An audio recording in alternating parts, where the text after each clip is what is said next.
Hello everybody, welcome back to Lessons Learned. It is the long-awaited Finish It Friday. Missed last week's for being out of town, but today we're going to make it up double fold. And we have plenty to cover. So quickly, I'm going to go through what things I have had my hands on this week and let you see what I've got done so far. So, cactus pot. You've probably seen that on Facebook group. If you're not a member of the Facebook group, please go over there and get on it because you can see some more photos of this. And if you saw the video of Wednesday, you saw it finished there. All done. Turned out great. I like it. I may make another one someday. I don't know. We'll see. So that is a win this week for me. It's getting that done. If I can get it folded back up nice. Another thing that I have been working on is the kaleidoscope. I've got 4 rows completed now. I didn't put this on the board because it's so big and won't even fit anymore. And I have one more row of 4 big kaleidoscopes to make, and I can hook this all together, and that one will be finished. Long time coming. This is a horse of another color. If you've ever done a kaleidoscope quilt or a one block wonder or whatever, they go together completely different. So that has been a nice experience to have in my quilting journey. So if you want to see my videos on that, there's a playlist for it. I haven't made a video on it for a while because the technique, pretty much I have that all out there on the videos, but the putting together and everything, I haven't been filming that because, I did film me putting it together, but putting the rows together, I probably won't make another video about that because those are just straight seams. Everybody knows how to put straight rows together. So that is getting near to completion. One more row of 4, and I did have to go searching for some of that pink that's in there. This pink. It was a Ruby Star Society. What was it called? It's a Sugar berry is what that color was, and I did find a little bit more yardage that I needed for that, and it's on the way, so then I can get busy on that 4th row. What else did I do this week? Oh, Barn Star. I did this block. This is the number 3 block of 2, so that's not really the way I wanted to say that. It's the number 3 block. It's the first one of 2. So I have another one of these to make. And I'll step back and let you see all these together. The Felicity fabrics that I'm using is from all different sorts of Felicity fabrics. They all kind of will go together. I'm not crazy about the lack of brightness in this quilt. So on my next few blocks, I may brighten up a little bit somewhere, somehow, without going too far away, straying too far away from what I have started here. So these take a while. They're 24 inches. So imagine doing basically 4 12-inch blocks. So they take a while. They take all day is what they take. So, yeah, I have to get caught up on that because that's just the first one for March. There's 2. So I'm in May now, so I'm still 5 blocks behind. Go figure. I did get a late start. But thankfully there's 1 or 2 or more per month, and we can get caught up eventually.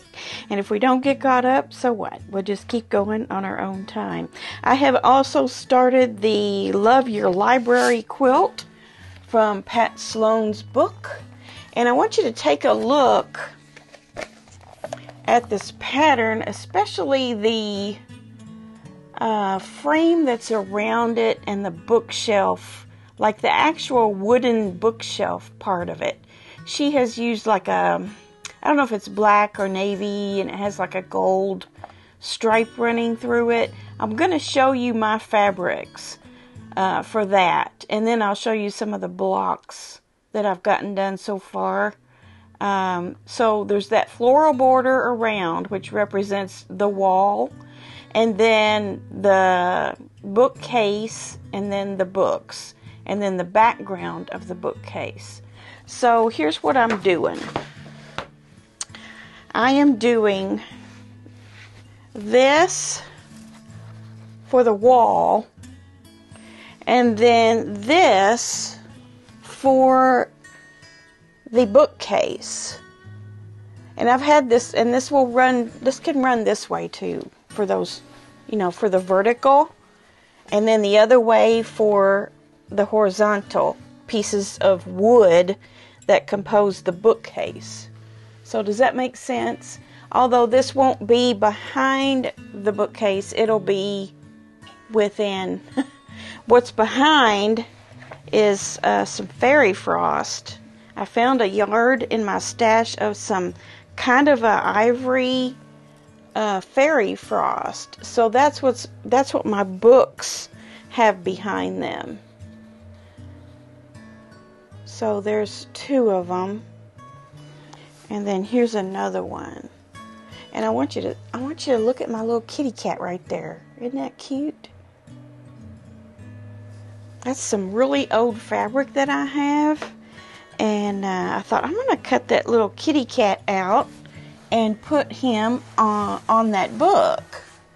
So this is what I've gotten so far. Hopefully you can kind of see what I've done there.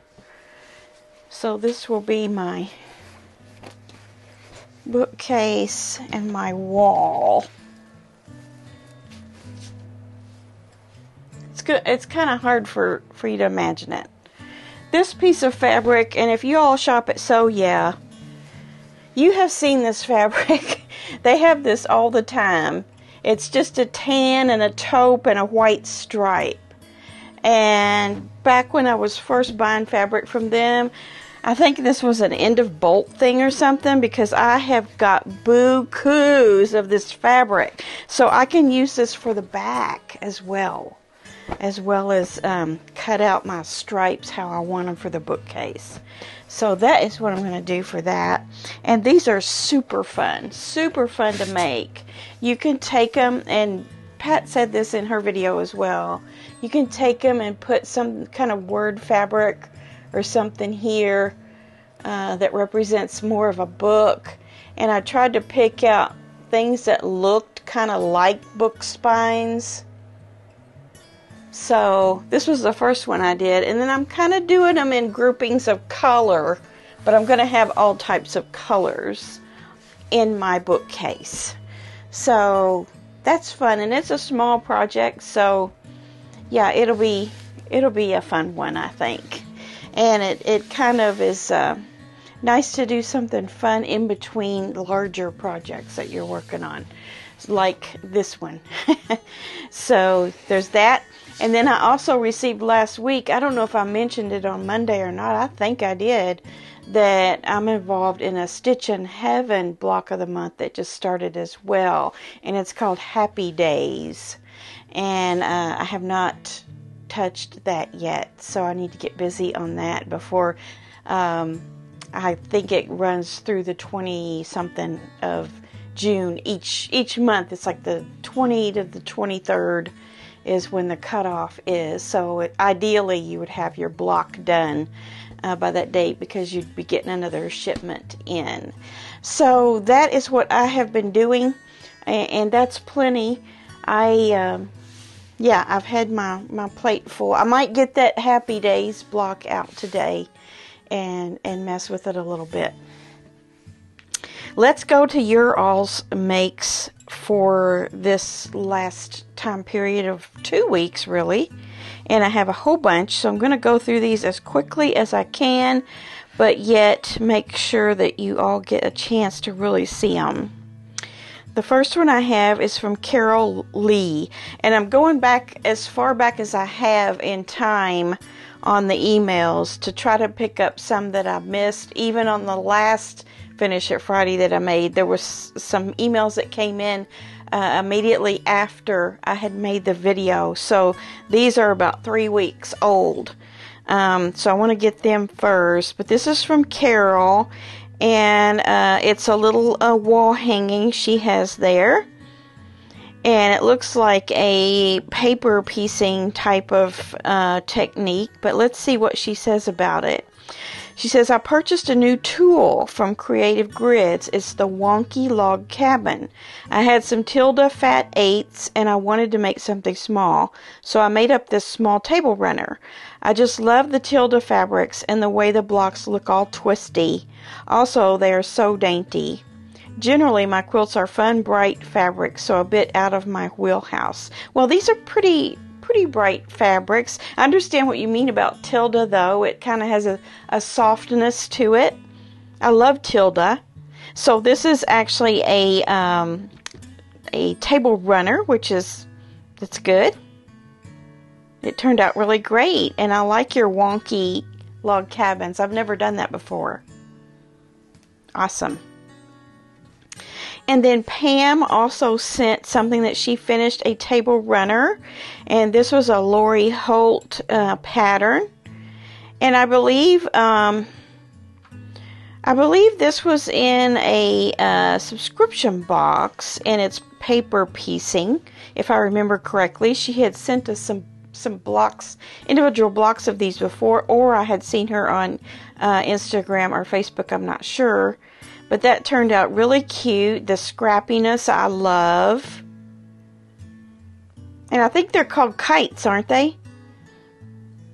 By Lori Holt. Very cute. Love it. And then Dee Dee sent me a baby quilt that she is doing.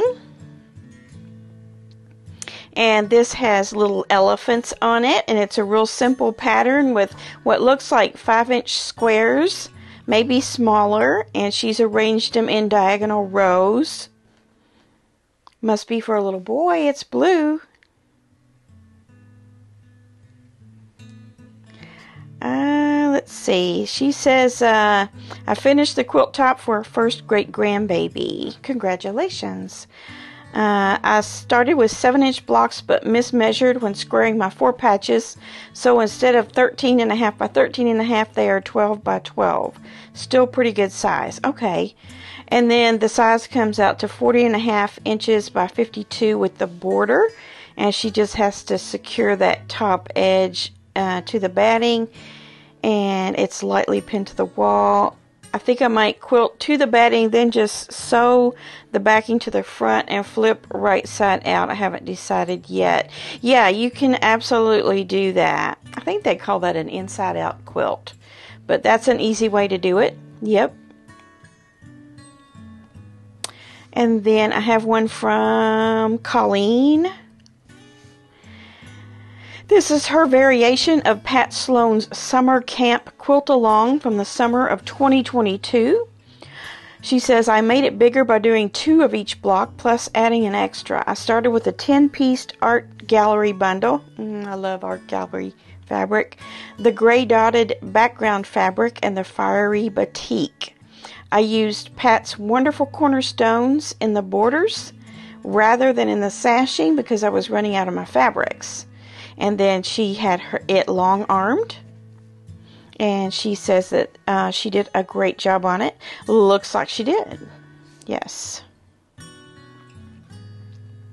Very beautiful. And I love how you threw in some of those bright orange and yellows in there. It goes with the theme very well. Summer camp, and you think of like a campfire. Very nice job. Danae sent her cactus block quilt, and she, at this point, doesn't have any borders on it. She's going to go ahead and show us what she's got so far, which is all of her main blocks there. And she says, I'm going to put a small black stop border around and then think I have enough of the cactus fabric to do a 2 to 3 inch border. Yeah, that'd be a great idea. That black would really set it off nicely because yours is really soft.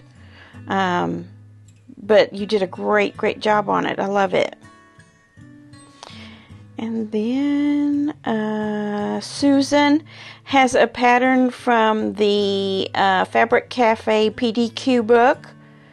The pattern is called It's a Snap. I added larger borders so the quilt finishes at 54 by 72 and the backing will be lavender fleece.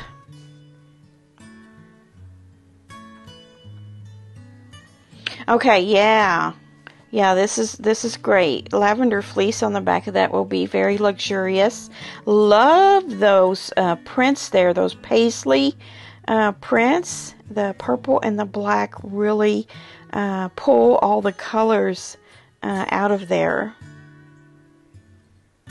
Nice. That's striking. Pat sent the beginnings of her library quilt, and you see she's used some selvages as well for the spines of her books. And I did that on a couple of mine.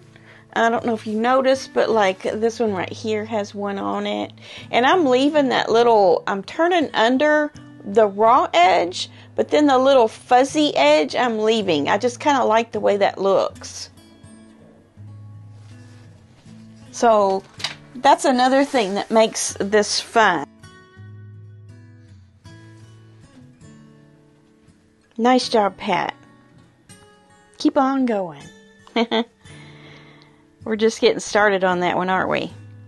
And then Donna from Lolly's Quilting Life has sent in her, I'm pretty sure this is one of those Elizabeth Hartman patterns. Yes.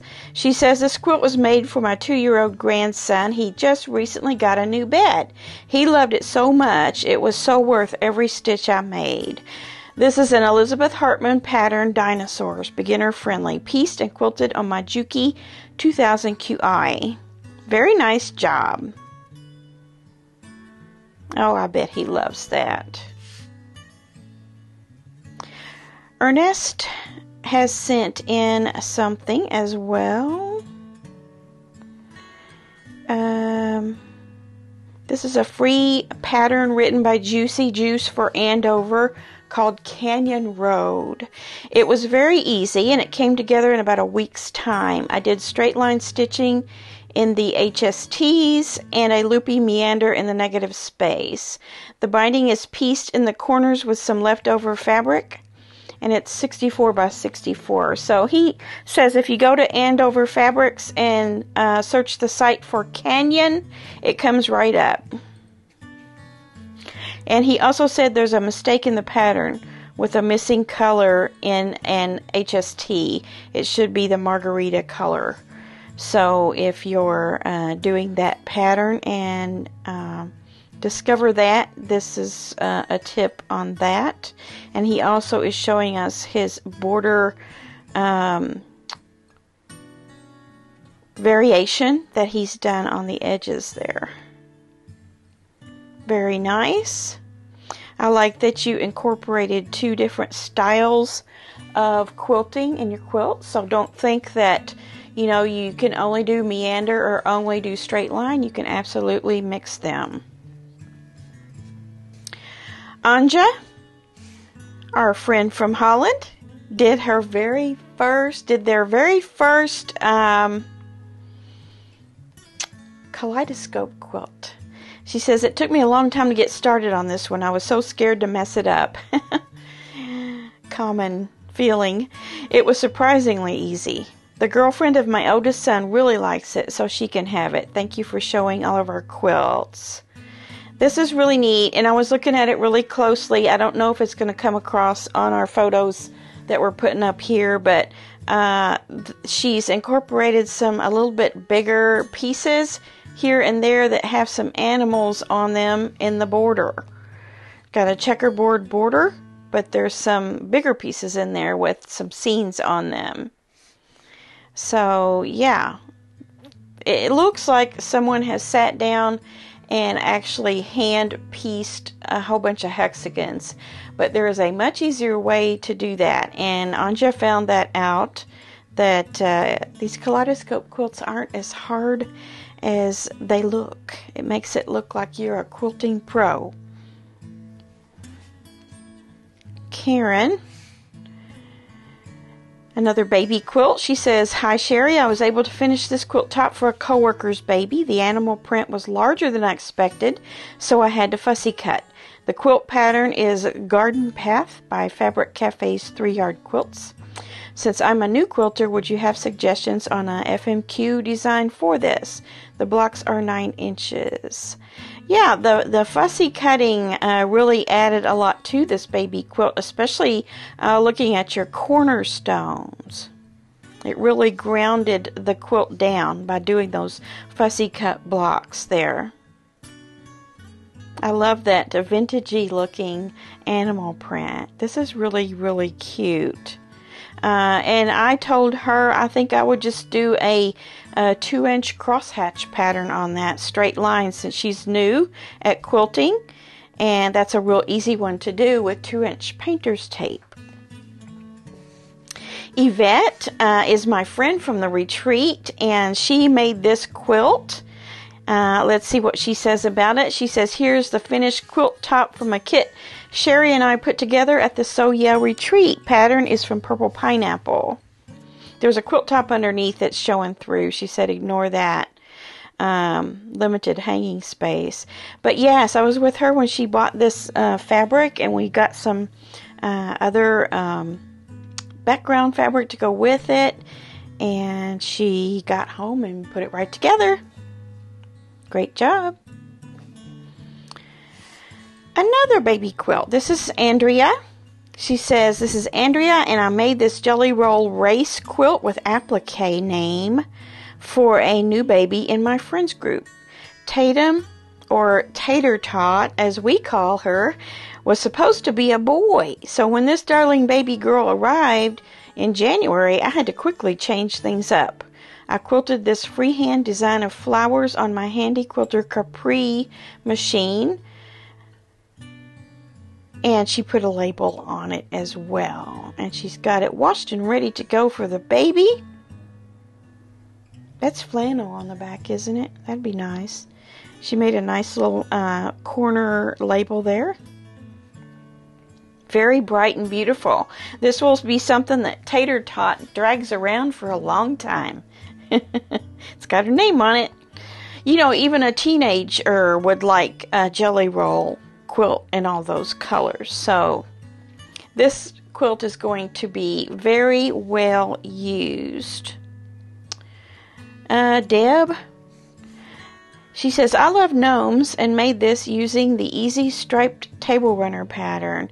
This is a pretty quilt. I like that in the middle inset piece with all those flowers on it. That's really pretty. I'm not much on gnomes, but this fabric is beautiful. I wanted to get a little bit closer look. She's got a green border.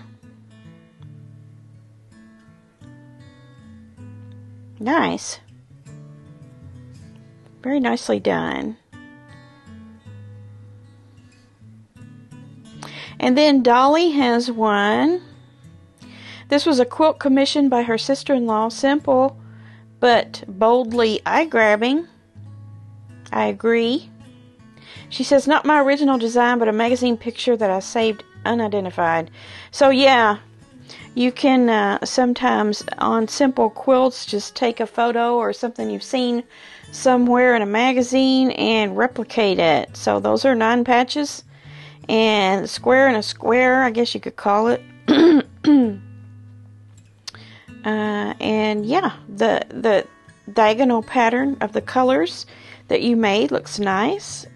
And it looks nice and cushy too, like you might have extra bedding in there. She didn't say, but it looks nice. Looks like she may have done some stitch in the ditch. Great job. And thank you, Dolly, for your kind words about my cactus pot quilt. And then I have one that just slipped in just now from Victoria. She says, busy last 2 weeks. First is block 5 of the Barnstar sampler, 2 16-inch blocks. Second is 30 jelly roll blocks. And the first unique block for the Sunny Patches quilt along with Corey Yoder. 6 more block of the month for this quilt along. The last picture is the first block for the Riley Blake 2002 block challenge, so I now need to catch up with 13 more blocks. This one ends near the end of May. Victoria, you're as busy as I am. We've just got our hands in everything, don't we? Yeah. Oh, your block number 5. Nice. I'm looking forward to some blocks that are simpler like that. And then she has, this is the jelly roll one that she's doing. Nice bright colors. And then this is the Riley Blake one that she did.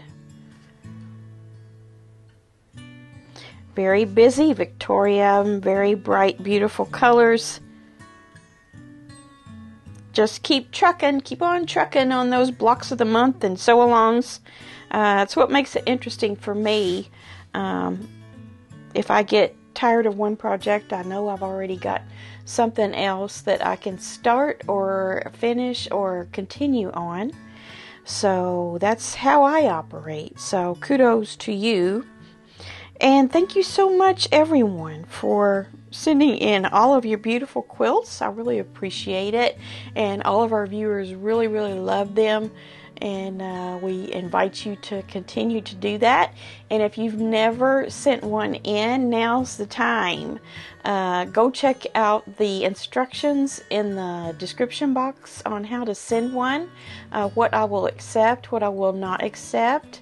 And I'll be happy to show something that fits in with those guidelines. And yeah, it's always fun to share.